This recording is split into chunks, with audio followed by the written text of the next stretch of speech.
And Mr. James was previously in court, entered a plea of guilty to the first-degree felony offense of intoxication manslaughter with a vehicle. I've received the pre-sentence report and also a supplemental memorandum from probation that includes several letters from the victim's family members. Has everyone had an opportunity to review all of that? Yes, we have, Your Honor. Are there any additions or corrections to that pre-sentence report? No, Your Honor, I just want to make the court aware, Mrs. Addison, the deceased's wife, would have been here today to do victim impact. She had to go to the hospital yesterday. She's able to tune in, I believe, and watch us. The rest of Mr. Addison's family is here, and his mother is going to want to do victim impact at the end of sentencing. Okay, thank you, Mr. Nichols.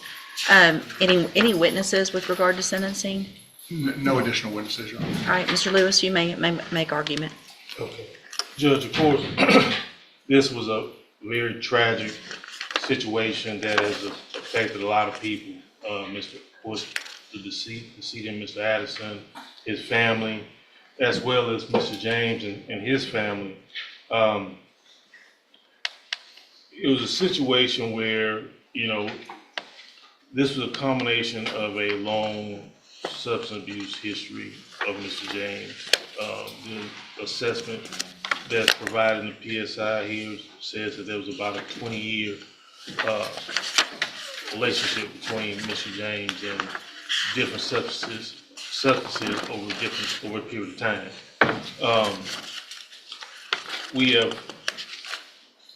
The one thing I can say is that once Mr. James went through this situation with this accident, he has been doing everything he can to try to better himself. He has got his high school diploma. He's was baptized and has definitely changed his ways and going to his faith and continuing in that regard. He's also got some different certifications that he was able to receive dealing with OSHA. I think it was Men's University, things of that nature to try to better himself, Judge. Now, it's no secret he does have a long criminal history. That even included dealing with PCP, which is the same substance that was involved in this accident. And as well as, other serious offenses. I do want to address something as far as, I know there's some situations here dealing with the jail instances, and I know how the court proceeds or looks at the situation here dealing with those. Mr. James, if you look at these situations, majority of them did come from situations involving him and other inmates, as far as any type of fight or anything like that, which unfortunately some things he can't avoid.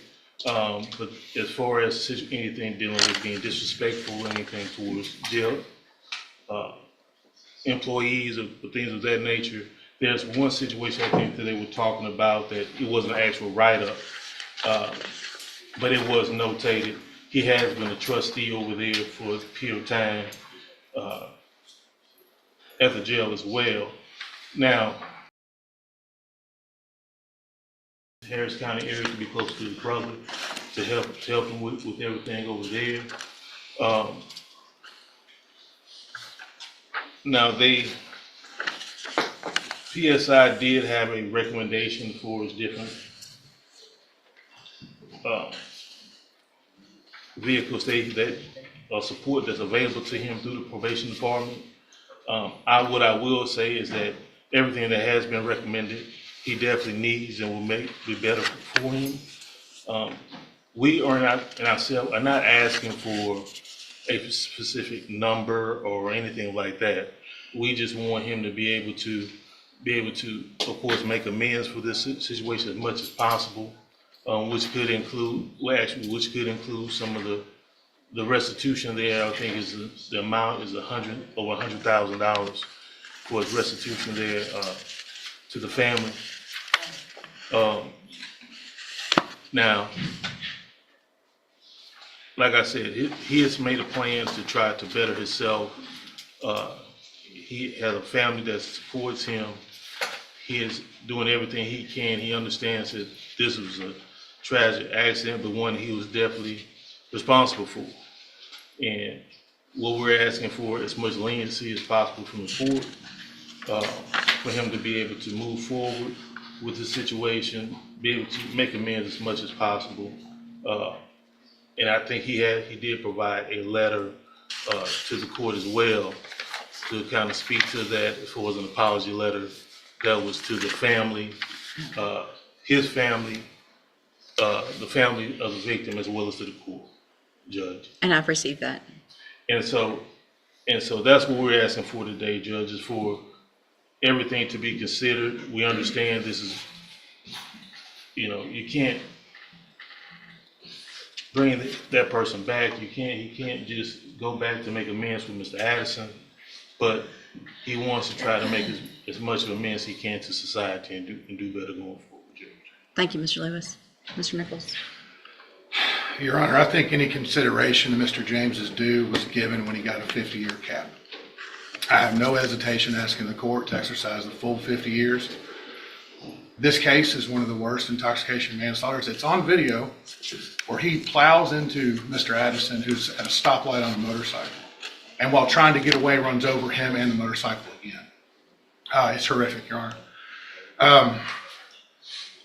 What is also just inconceivable to me is that a man who's on parole for several possessions of phencyclidine, PCP, finds himself behind the wheel on PCP again.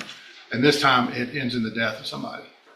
His criminal history is extensive. It starts with minor drug offenses, then a conviction for aggravated robbery, and then I believe it's 5 drug convictions all at the same time in 2020, for which he was quickly paroled out and on parole when this happened. The fact that he gets to make plans in his mind for a day he's set free, I find rather offensive, and I think the Addison family finds offensive. They lost a son, a brother, a husband. There's nothing we can do in this courtroom makes that better. And sometimes the justice system is a poor substitute for what people lost. I think the best we can do at this point is this man spend 50 years in prison where he cannot hurt anybody else due to his own selfish decisions and continued use of substances. It's in the pre-sentence report. He minimizes his own addiction, his own dependency. He even claimed he did not know how he could have gotten PCP in his system the day this happened, that maybe he touched a bottle and it transferred through his skin, and I find that reprehensible.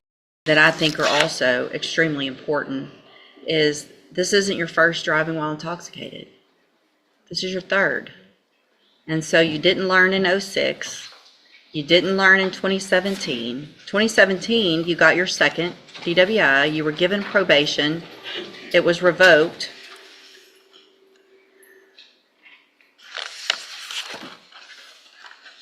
I appreciate that you entered a plea of guilty, because for myself and for the family, I'm glad we didn't have to see what it looks like this would look like on a video, because it is just horrible. And the fact that you are truly saying that you think you touched something and got PCP when you have had PCP cases over and over and over again, and you're on parole for possession of a controlled substance and you kill someone. It's a nightmare. Sure, go ahead. Can I say something? That night that accident happened, I've been clean the entire time I was on parole. Okay, I stopped off at a friend's house to give him some advice about what he was doing. And during that time, I did contact a bottle of his. I was not high at that time at all. It was in your system. Yes, ma'am. If you know how I fight.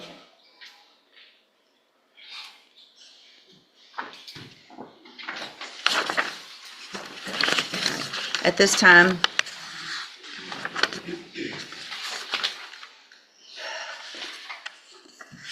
based on your history, based on the nature of this offense, I'm going to find that you entered your plea of guilty freely and voluntarily.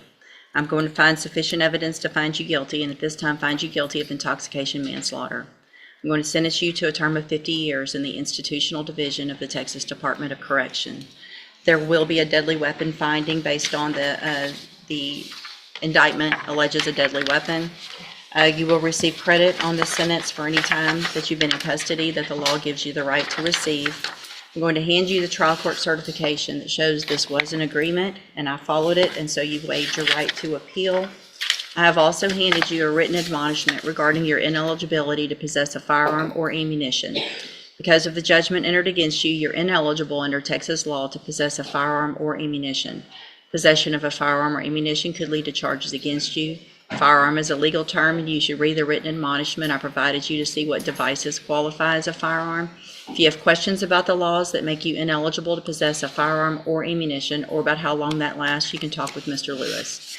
There's really so many other things I could say about how horrible this is, and rarely am I out of words, but I really don't have the words to say what a tragic circumstances based on your behavior this led to.